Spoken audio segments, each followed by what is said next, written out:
The Trump administration announced a sweeping freeze on all federal grants, funds already approved by Congress. Chief Washington correspondent Karl is tracking Trump's executive action. John, the administration says this is just a temporary pause, but it could have major consequences. George, look, there is a lot of confusion this morning about what exactly this directive means, but it may be the most far-reaching executive action this White House has taken yet. It could potentially halt hundreds of billions of dollars in federal spending on everything from assistance to farmers to Head Start programs to disaster relief and public transportation.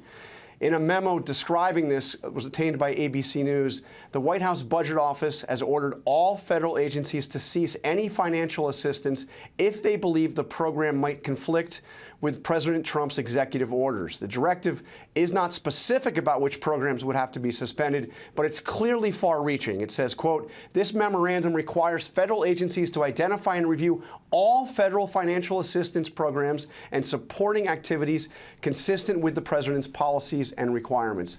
The only thing explicitly not included in this is Medicare and Social Security and anything directly given to individuals. But George, this is far-reaching. The Senate Minority Leader Chuck Schumer responded, and one of many responding overnight, saying, Congress approved these investments. They are not optional. They are the law. And you described it as a pause, George. It's important to point out this memo does not say how long the pause will last. There's nothing specifying when the pause is over. Right, as you say, this could be have such sweeping impact, and also comes on top of a big shakeup at the Justice Department.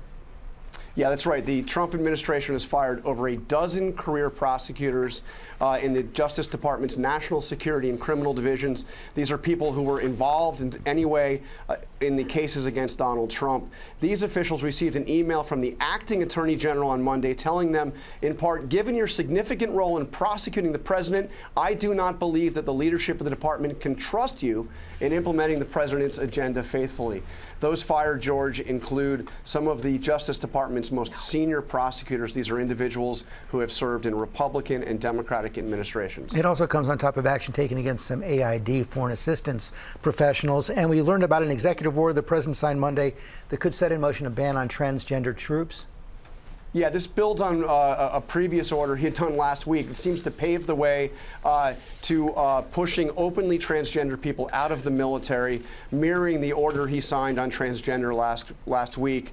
But this goes further, allowing the Pentagon to possibly bar transgender people if they identify as a gender other than the one assigned at birth. It states expressing a false gender identity divergent from an individual's sex cannot satisfy the rigorous standards necessary for the military service. So yes, it looks like it is paving the way for a total ban.